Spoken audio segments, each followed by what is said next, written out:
To Pete and Hannah's Watch List. I'm your host, Pete Mitchell. I'm here with my great co-host, Hannah!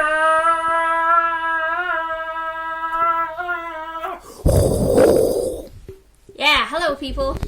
Hannah, we're here today for What's Next, our show where we help you figure out what to watch next. On today's show, Twisters. Twisters! Maxine. Yes. Maxie? Fly Me to the Moon. Mm-hmm. And Kinds of Kindness. Yes. But before we begin, let us tell the viewers and the listeners what they should do. Pretty please, leave a like and subscribe to our channels. Subscribe. Leave a comment down below, any of your feedback on the shows, what you want to see, all that jazz. Leave it down in the comments below. Hit the notification button and you'll get great content like this one, including we interrupt a regular program where we recap the week in television. Yes. You're watching What's Next, the show where we'll help you figure out what to watch next, our movie podcast. And then tomorrow is Movie News, where we talk about all the great things in pop culture and we preview what we're going to watch next week. Yep. And on Fridays we do AFI Top 100, where this week we're reviewing Unforgiven. We also do Championship Belt Holder, this week 1988, Blockbuster, and movie reviews and previews. So plenty of stuff going on the channel. Last week on Movie News, we recapped our 2024 so far. And Hannah, for you, it is? My bell holder is Challenges. And for me, it is Civil War. Let us get on to today's show, and let's start with Twisters. Yep. Twisters was a pretty good movie from 1997. Twister, yeah. Twister. It starred Helen Hunt, Bill Paxton, directed by Jan de Bont, who did Speed, produced by Steven Spielberg, written by Michael Crichton, who wrote Jurassic Park. Yeah. Philip Seymour Hoffman in it, great cast. Todd Field was in it, who directed Tar. Very great disaster movie at the time. Yeah. Not too many people of this generation remember that movie, but they've made a sort of sequel to it. There's an homage to. Child, yes. Yeah. It's directed by Lee Isaac Chung, who did Minari. Now, Minari was about a South Korean family that immigrated to the United States. Starred Walking Dead actor. Oh, I know who you're talking about. Yes, I know who you're talking about. Yeah, no, I have heard of that movie. Yeah, so he got nominated for writing and stuff like that. So, yeah, that movie was Stephen Yuan. That movie was really popular, and it was a surprise when everyone said, your next movie, what's your next movie going to be? Oh, it's going to be Twisters, sequel to... Yeah. Now, this was written by the same guy that wrote The Revenant. He also wrote Boys in the Boat this year. Now, the story for this movie was actually suggested by Joseph Kosinski, who did Top Gun Maverick. Yes. But he couldn't do this one because he is doing F1 movie starring Brad Pitt. Oh, yeah, okay. Okay, now, this movie stars Daisy Edgar-Jones. She is from Normal People. She was also from that movie that you really love, Flesh. Oh, yeah, yes. With Sebastian Stan. Yes. That was on Disney Plus Fresh, in Australia and Hulu in the States. I love that movie. And then we get Glenn Powell. Of course. We've already seen Anyone But You. Yeah, we've already seen Glenn Powell already this year in Hitman. Yeah. Yeah. And Anthony Ramos. Who, the recent Transformers movie, but also Hamilton. Yeah. In the Heights. Yeah. We got it. Amazing. Hannah. So the elevator pitch, it's storm chasers. Yeah. And they come up with the idea of how to decrease the flow, severity of the twister basically tame it. Yeah, throwing up basically diapers up in the air. Yeah, absorbents to stop it. And you have two kind of rival things where she's working with Anthony Ramos and his team, Daisy Jones' character, and then you have Glenn Powell's team, who are a bunch of social media stars that chase tornadoes and do all fun stuff, like thrill seekers in a way. Yeah.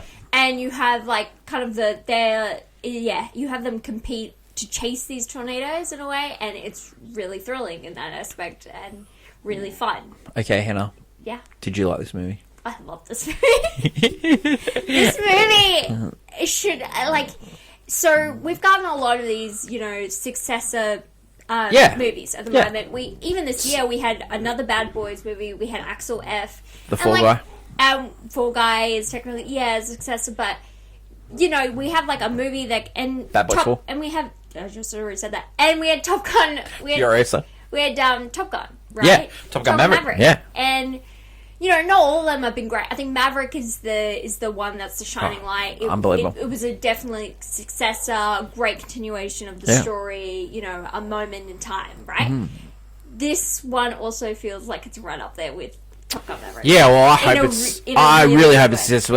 This movie's really good. I don't know if people want to... Like, it's really weird because I think they should be pointing more into the aspect of it being disaster movies, because we don't get a lot of disaster movies. Like, the most recent one, I can... Like, if you call Quiet Place a disaster movie, it's more of a horror movie. The last disaster movie was Greenland. Greenland, Greenland. Oh, no, the moon one. Moonfall. Yeah, yes. Moonfall, yeah. Moonfall is technically that last one. Yeah, that was definitely. Yeah, so we're talking about these big blockbusters. Your boy Jerry Butler was in that movie. Yeah. So these disaster movies, they're always a lot of good fun. They were big in the 90s. Yeah, and they're always really well done. Yeah. But especially the bad ones. This one. But this one is really well shot. This is like Leo Zichan did a great job with this movie. Well shot, well acted. CGI looks good. Yeah. Oh yeah, CGI like it doesn't. It's used sparingly. Like the pace is really good. Like you go through storm to storm. It isn't just like 1 or 2, 3 major twister moments. There's several moments with big twisters. Yeah. And they're all important to the story. And I bought into the characters as well. Yeah, and there's the romance doesn't overtake or is not enough. Because sometimes you'll watch a disaster movie and the romance is there, but it's like, it's barely there, or it's overtaken the story too much. But in this, it's like the perfect thing, because Glenn Powell, he plays that yearning man so good. He's really good in this. He definitely was like, after Anyone But You, he got the romance man down, and that's so rare. A lot of the recent romance movies, you can definitely tell he's gone to school on Tom Cruise, how to be an action star, how to be a Hollywood hero. Like he feels like this is it. so Americana, this movie as well. Great soundtrack. Yeah, it's a lot real of country and westerns. Music, and Miranda Lambert's on the soundtrack. Yeah, and it's unique to it, because it's not like, you know, every movie has Thunderstruck in its soundtrack now. This movie doesn't. It definitely expresses a uniqueness to it. And it's just a lot of fun. Yeah. Like, you're always on the edge of your seat. Like, we've seen it several times now. And there's still moments where I'm shaking. I'm losing it in my seat. Because I know it turns out well sometimes, but it's still thrilling to watch these moments. You're gasping for air and you're shaking. And it's those moments where you're like, no, don't go do that. And it's a fantastic movie. It's so good. I'm really looking forward to what Isaac Chung is going to do now, because Minari was fantastic. I really liked that. It was a heartwarming story. And then he's gone and done this. This is fantastic. This is really good too. Well. But it's just, like, some of these disaster movies are not shot really well. But there's some really good shots in this. And also they're a bit cheesy. Yeah. This one plays on that balance between being cheesy and just being great. What I was really impressed with, and as a first-time blockbuster director, they can sometimes get the pace wrong of the movie. True. This... Like, they start off strong and then it loses its way. The pace was really good of this movie. It did. I wasn't checking my phone at once. Not only that, even though there's several like big moments in this movie, the end big final moment is still really big. Yeah, it's that big moment. It takes place. It takes place. Not to spoil it because it's in the trailer. In a movie theater, and you're in a movie theater, and it's just like just great experience. Okay. What would you suggest people go see this at the movies? 1,000%. It needs to be seen at the movies. So, this has only been released in select countries. Yes. This week in the United States. I suggest everyone, we've got a lot of viewers from the United States and a lot of listeners. Go see it. Not only that, you have to see it in theatre. Yeah. Because the experience you'll get at home won't be the same. If you can get to see it in IMAX, you should do it. It's so freaking. Yeah. It's so good. Rating for this one. It's a banger, obviously. It is a banger. It is a banger. I can't get it. You can't go all classic out of the gate. I think you need to ruminate. But I think, it's a banger. It's right up there with the original. Like, that's scary. It's a scary thought. Not many movies can do that. I might be I like recency. it more than the original. Yep. It might be recency bias, yeah. but I think I know. I watched For the me- original a lot longer. for but- me, what didn't work in the original was the relationship between Joe and Bill Paxton. Yes, What- I like their characters, but Yeah, as a yeah. couple together, they didn't What work. worked for me was like the eclectic nature of her team. Yeah. It really worked. But this movie showed what you can do with like when a love story is not the center, like the team aspect of her team and his team and the two teams working together. No, It's the like actual story yeah. is there. It's not about the tension and the romance. It's there. It's great, but it's not the main focus, and it really works for this film being what it is. Essentially, it's a great disaster movie. Great disaster movie. Twisters is now in Australian cinemas and will be in cinemas all around the world after this week. How good. Yes. Next movie we're going to talk about is Maxine, which is the third movie of the Ty West Mia Groth trilogy. Yeah, yep. First one was X, then was Pearl, which was a prequel set 50 years before. Yes. And then we get the culmination of this three-piece This story. This is the sequel to the first. To be, yeah. Now, so how this came about was Ty West and Mia Groth were in filming this in New Zealand, and the pandemic happened, and then they go, well, let's spend some more time in New Zealand. We'll write Pearl, and then we'll write Maxine. And so this is how it came about. The elevator pitch is a girl who's trying to become a big star. At the same time, there is a serial killer on the loose called the Nightcrawler, and she's also getting chased by a private detective played by Kevin Bacon. Yeah. And big name stars and stuff. she has just been given the role of a lifetime in a Scream sort of... It's a pseudo Crucify movie. Crucible, Crucible movie, Like 2, it's a sequel movie. Sequel 2, yeah. The main character in that movie is played by Lily Collins. This is an all-star cast. It's got Elizabeth Debicki in it. He plays the director. Giancarlo Esposito. He is plays chewing the this journey. agent. He's chewing. He's got this wig on. Yeah, he's great. chewing. Yeah, he's fine. He's chewing the He's my scenery. favorite part of this movie. Yeah. It's really fun. Michelle Monaghan, Bobby Cannavale. Yep. Hannah, what did you think of this movie? It's interesting. It held my attention, I think, only because I knew the story from the previous two movies, and I was like, oh yeah, this character and this stuff. It was that moment of realization, oh yeah, this is a continuation. When you watch There's the a movie. lot of They start to fly there's little references, Yeah. not flashbacks, references to moments of the first movie and the Pearl movie as movie, well. Like there are sometimes lines characters say, or there's a TV screen with a movie with an alligator in it, Yeah. which was in the previous movies. Yeah, And then this movie's got a big homage to like a lot of like horror horror- movies yeah, from it's 60s, 70s, and 80s. and it was. I think that's what the focus Set on the Universal lot. Like Yeah, Psycho plays a big that's part. in this. a crazy thing. Like movies, or like a lot of movies set on the Universal lot, but this one is like its whole shtick is the Universal lot, and I really wish they utilized that because it was. There's just one moment where she's being chased by Kevin Bacon's character, and she's running through some of the behind the facades. Yeah. And I would have watched like an entire 30-minute sequence of that, like her going through the facades of Universal. Because honestly, it's I something you want to thought, see. I did too as well.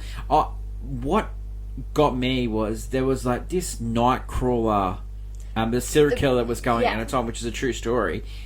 That would have been I think that would have been really good to base a movie around that.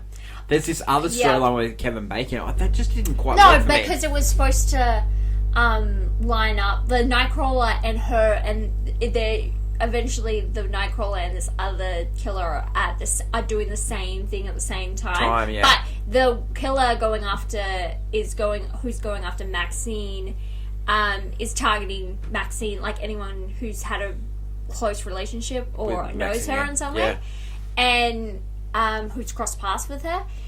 And it's, they were trying to play it off like the who done it, like who is it kind of thing. And it's just, I don't find it interesting enough. Like, Maxine's dealing with a lot of trauma as well in this movie, which is really interesting. Like, it's unlike the previous movie where she was final girl energy. This one is like, I'm a trauma victim. Yeah. And it was played very differently, wasn't it? And so there were moments where she just doesn't want to be a part of it, and then at the end she has to finally be the final girl again and take it on. But for me, this movie doesn't quite as work as the others. Like, my favourite one of the previous two was actually Pearl. I think, I liked Pearl. Pearl even was though it my favourite. Psychotic. Pearl was my favourite movie of the three. I would say what let this movie down was the killer itself. Yep. I think the reveal was like, but also I would say the intimate feel was lost because the last two movies, I guess because they were filmed during COVID. Yeah. They had this intimate feel to them. And then when you get to the third movie and you're adding all these different characters, they put a lot of money. There's like, and then you add all these big elements. It just didn't quite work as me as well as Pearl did. No, I think fans are gonna still. Fans are gonna like they want. Fans are gonna love this. She's still good in this. You want to get to the end of the story. This is the ending. So I like Mia Groff. I think she's gonna be a great actress for the next 10 years. Like, I think she's in the next Venom movie. I think she's pussy. Yeah, pussy. Rating for this one. I played on my phone. Yeah, definitely. Maxine is in cinemas all around the world. The next movie we want to talk about is Fly Me to the Moon. Wow. Now, it's a rom-com. It's historical rom-com. This is released by Apple. It is. Yeah. It wasn't really successful. Yeah, you know what? Apparently, and a lot of people are like, because Apple doesn't care. But the reason they do it is just to give it some, like, promotion and attention at the movies. And that's a weird way of marketing your movies, so you can then watch on Apple TV Plus. Very weird, but I'll take it. I mean, they have money to throw. And I don't mind seeing a movie like this at the movies, because this is actually surprisingly good. This movie stars Scarlett Johansson and Channing Tatum. Set in the moon race. Set during the moon race, and it's the final year of the moon race because it is. Yes, and it's Scarlett Johansson plays an ad. She's an advertising guru. Person who's brought in by Woody Harrelson's character, who's like a secret guy working for Richard Nixon. He just shows up and he's like, you're working now. Yeah. And she's got, I like her character's a bit weird. She's like got secrets and a past, but she's, putting on this facade because, she's going to do it. Like the con artist thing, like she's been brought on, and you have Channing Tatum playing this, this guy who works, he's like the head of operations at Cape Canaveral, and where they launched the rockets. Yeah, he was a pilot as well. Yeah, he tried to get into the space program and he couldn't get it because of his heart. And it's very and you got he plays like the serious guy. He plays serious, and so they have this love rival sort of thing because initially when they two meet, they he confesses like, oh, I like you, and then leaves, and then the next day she shows up at work and he's like, oh my god, no, you can't be here. And she's like, I'm working here now, like, dude. And so you get this like this love rival relationship that actually works. A lot of movies can't make this work, and it goes for the entire movie. Like, it's not like it gives up halfway. This continues. Really well done. I had given up on Channing Tatum. I just wanted to say, I watched Magic Mike 3. I watched Magic Mike 3, and I thought, what's the point of putting this guy in movies anymore? What the hell are they like? He doesn't. I don't know why. Train. I don't. Yeah, well, he's barely in it. and then you watch this movie, and I remembered, oh my god, this is why we all fell in love with Channing Tatum. He plays this real goofball character that just works. Yeah, he's adorable. Rocker the Skivvy. And this whole movie, like, you have a cat, you have Ray Romano. Yeah, Ray Romano's in this. Woody Harrelson's funny in this. Scarlett Johansson's great in this. Yeah, she's. It's based on a book, so Apple must have just gone around and bought all the books up they could. Yeah, they should. They went the Reese Witherspoon method. They produced by Scarlett Johansson, Directed by Greg Berlanti, who was the producer and creator of like the Arrowverse yeah. series and stuff. And I was like, what's that guy doing? And this movie is really lovely shot. Like, it's shot really nice Yeah. as a really cute rom-com movie. It's one of the better ones, like, from streaming that we've seen all year. Like, I know we've got a couple that I've been like, oh yeah, that was alright. But this one really shows I was not expecting anything from it. Greg Berlanti had directed a movie before. It was Love, Simon. Yes. So that was the one with the ad of the kid going around, you know. That was that was alright. But no, I found that this movie was very charming. And Yeah. I was just shocked. The soundtrack also is filled with 60s music. Great soundtrack. Sam Cooke. Bee Gees. Bee Gees. Different versions of Fly Me to the Moon. One Yeah. ends with the Frank Sinatra version. Awesome. Yeah, It's great. It's a really lovely film. I really enjoyed this movie. I don't know how they did it. I suggest people better watch this movie. You should definitely see it. If you're at the movies, get Apple TV Plus just for this. You know, Great. enjoy it. Apple TV Plus always brings it. Oh, yeah. It just brings it. It Hannah. brings it, I Constantly. know. Napoleon. Great. Please sponsor him. Rating for this one. I think this is a golf club. Golf clap. Yeah, no, it's probably one of the better rom-coms you'll see all It's this definitely year. the second best movie we saw this week. Yeah. 100%. Giving it away. Fourth movie we're going to talk about today is Kinds of Kindness. Yeah. Directed and written by Yorgos Lanthimos. Lanthimos. Stars Jesse Plemons, Emma Stone, William Dafoe, Margaret Qualley, your boy Joe Alwyn. No, not mine. Ugh. Okay. This movie is 3 different stories, and they follow different characters, and they're getting up to hijinks. This movie is not very good. Yeah, it's supposed to be a comedy, a dark comedy, and I it laughed twice. poses just mind-numbing questions on these characters just doing the most bonkers things, but not in a really absurd, funny way. In more of just like, why am I here? You're questioning humanity. If you had to pick one story of the 3, None which of one them. you liked? None of them. What was the best? None of them. What was the best out of the 3? None of them. Which one did you like out of the 3? Maybe the first one. First one was the best by far. But they're all stories like they're uncompleted. Yeah, they're like he They're had like- an idea yeah, and he wasn't going to make them in a whole Didn't movie. want to flesh it out, yeah. And I mean, it's just strange. You come off Poor Things and like you're going to make. I don't think you should release this movie at all. Like it shouldn't. It really would just. It puts a mark on you that you shouldn't have. Like Yeah, if people, this if, movie- if you go off Poor Things and think Kinds of Kindness, don't don't. This be said. It's an absolute miss, and this movie is. I fell asleep. I did, but I'd wake up and it'd still be on. That It's almost 3 hours as well. That's crazy. Look, we don't really want to talk about that movie anymore. So No. that's it. That's it for today's show. Yeah. Thank you everyone for watching. Don't forget, tomorrow is movie news. That is my lovely co-host Hannah. Long live cinema. Until we meet again, it's bye for now. Bye.